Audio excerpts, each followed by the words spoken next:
500 years since the forming of the Galactic Network units, Astra, or the Arcane Security Threat Response Agency, remains the largest unit with a reputation that still follows it to this day.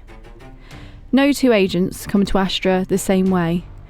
Some join as they feel indebted after their world was saved.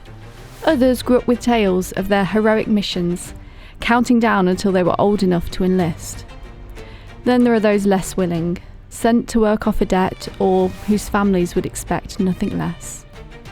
Astra doesn't ask where you're from. They only care if you can handle what comes next.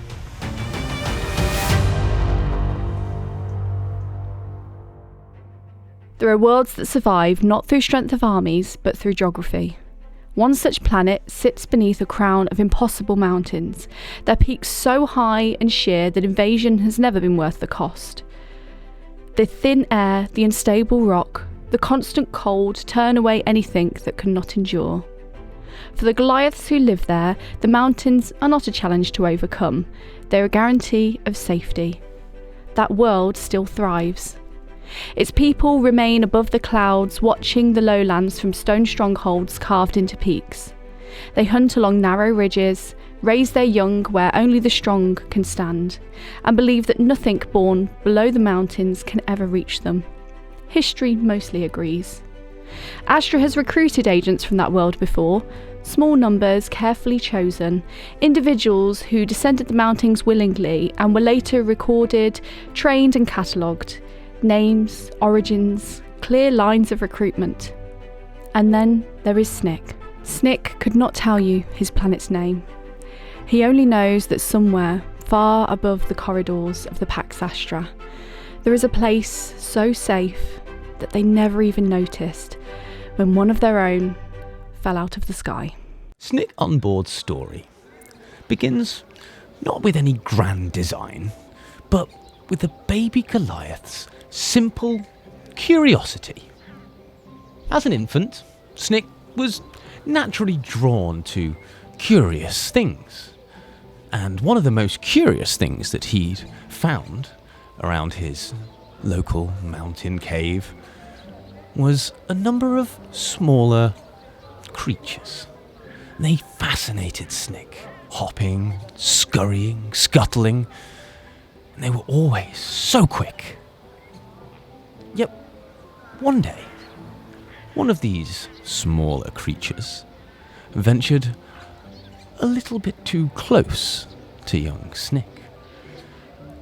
And that was the moment that Snik saw his opportunity to strike. He haunched himself up onto his tiny little legs, just about making out to balance, and he tore after this squirrel, chasing it with all of his might, focused purely on the little tail, wiggling as it scurried away from this quite sizable baby. However, in his enthusiasm to capture and finally hold this tiny little furry creature, he wasn't focused on where his feet were going.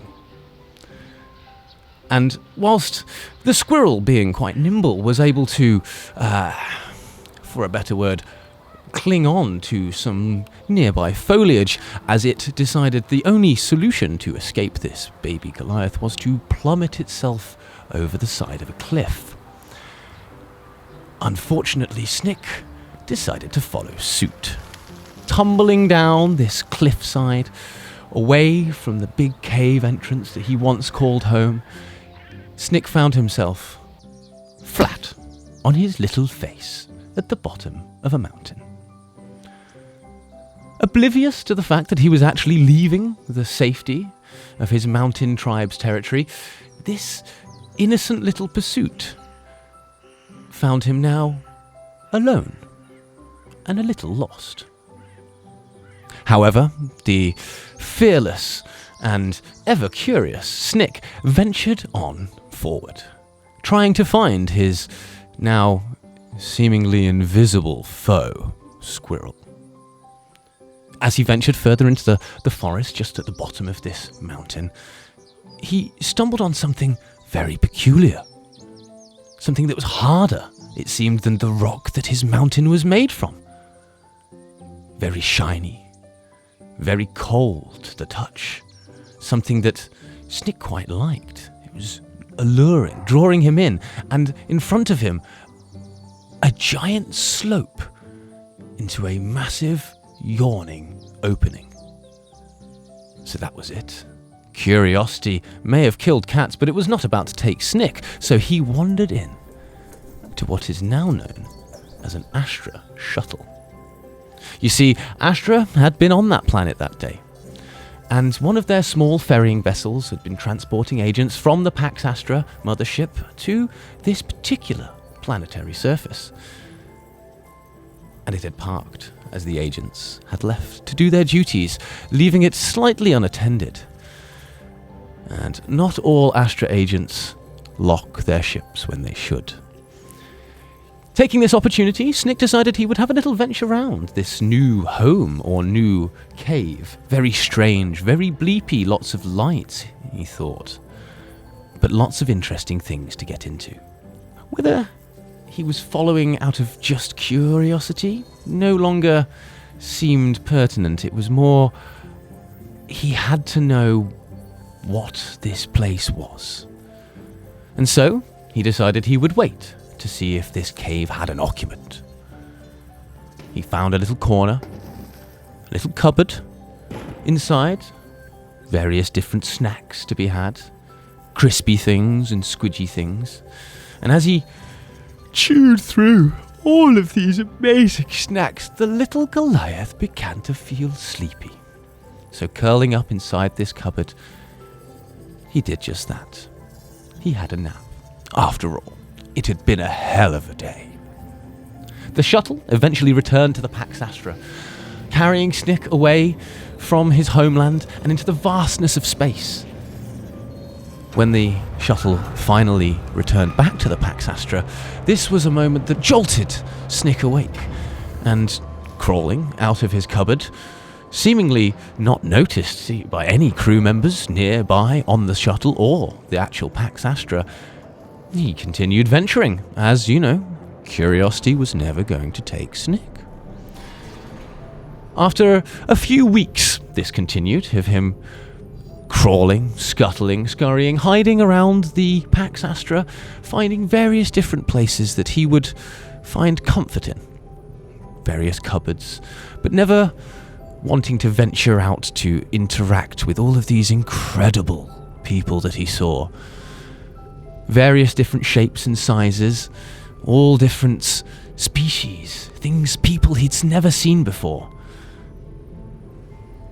Eventually, on a particularly daring food raid, young Snik was discovered. Unfortunately, the Astra agents who discovered him had no idea where Snik had come from. They'd continue to have conversations in front of Snik about his location, which planet he could have come from. Where could this baby Goliath origin be? No one knew. You see, the fleets from the Pax Astra had left to so many different space planets in that time that there was no real way to determine which of the planets Snik had come from. And so they simply decided that this little child that had sneaked on board was going to stay with them. He was now under Astra care. From that point on, Astra essentially became his family. He was only about a year old when he was found, and he has spent the last 2 or 3 years being raised aboard his ship. This ship, the Pax Astra. His barbarian instincts were shaped by this strange new environment, a starship rather than a mountain. Either way, a wild place to call home. But his nature always remained the same, did young Snik, curious, observing, and now well-trained. Astra taught him what they could, but still could never quash that barbarian instinct within him. So despite his adequate training, the directness of a young barbarian wanting to remove problems as they arise is always going to end with a smashing time.